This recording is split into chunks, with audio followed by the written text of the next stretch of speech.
नमस्कार बंधुरा अनितार रान्नाघरे आरो एकटी नतून पर्वे आपनादेर सबाइके स्वागतम। आमार आजकेर रेसिपि नारकेलेर पुलिपिठा। तो बंधुरा पुलिपिठा बानानोर जन्य प्रथमे आमी आगे एकटा नारकेल जाल दिये निচ্ছি।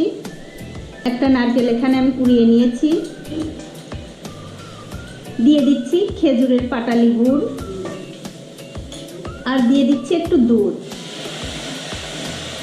এখন আমি খুব অল্প আছে এই গুড় নারকেল আর দুধটা ভালো করে জাল দিয়ে নেব। দেখুন নারকেলটা কিন্তু আমি খুব ভালো করে জাল দিয়ে নিয়েছি। এবারে এর মধ্যে দিয়ে দিচ্ছি 3টে সাদা এলাচ।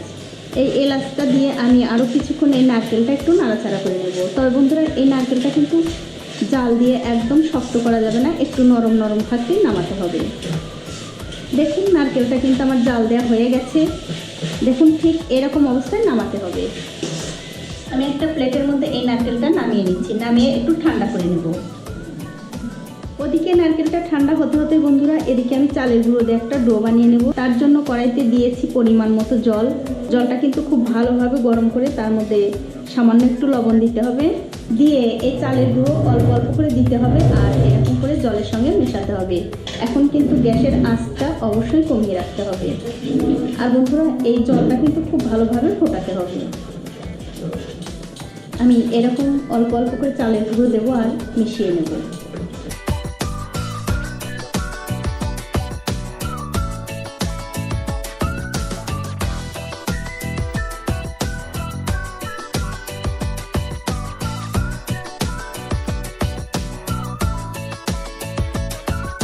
দেখুন আমি একটা খুব সুন্দর ডো বানিয়ে নিলাম। যখন আপনাদের চালের গুঁড়ো দেওয়া শেষ হয়ে যাবে তখন কিন্তু গ্যাসের আঁচটা বন্ধ করে দিতে হবে। বন্ধ করে দিয়ে এরকম ভালো করে নাড়াচাড়া করে আমি এটা নামিয়ে নিচ্ছি।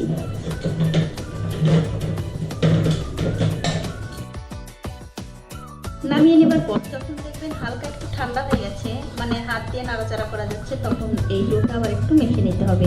বন্ধুরা এটা কিন্তু একবারে ঠান্ডা হয়ে যাবে না, একটু গরম গরম থাকতেই এটা মেখে নিতে হবে।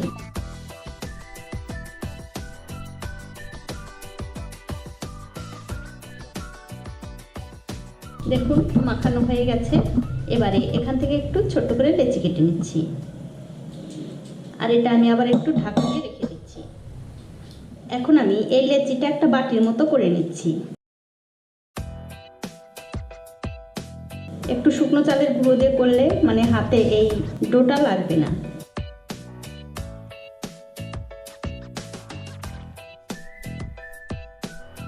দেখুন ঠিক এরকম করে নিলাম। এবারে যে নারকেলটা জাল দিয়ে রেখেছি সেটা আমি মাঝখানে দিয়ে দিচ্ছি। দিয়ে দেওয়ার পর এর মুখটা খুব ভালো করে বন্ধ করে দিতে হবে। খুব ভালো করে আমি মুখটা বন্ধ করে নিয়েছি। এবারে এক সাইড থেকে এরকম করে একটু চেপে চেপে ডিজাইন করে দিতে হবে, তাহলে দেখতে খুব সুন্দর লাগবে। দেখুন ঠিক এরকম করে।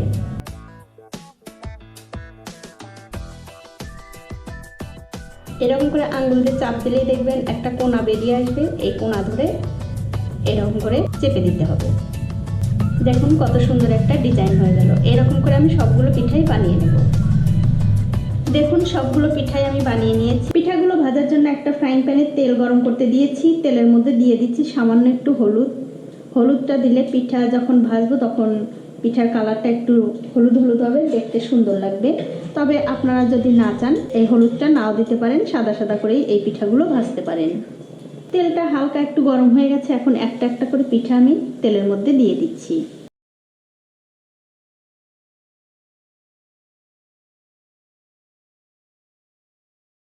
আর খুব অল্প আছে এই পিঠাগুলো ভেজে নেব। যখন দেখবেন পিঠাগুলোর এক দিকটা হয়ে গেছে তখন অন্য দিকটা এরকম করে খুব হালকা হাতে উল্টে দিতে হবে। আর এরকম করে উল্টে পাল্টে এই পিঠাগুলো আমি ভেজে নেব।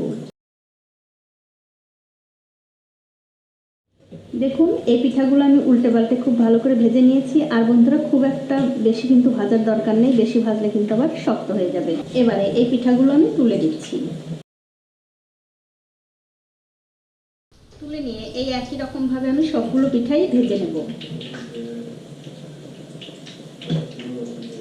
সবগুলো পিঠা ভাজাই আমার হয়ে গেছে।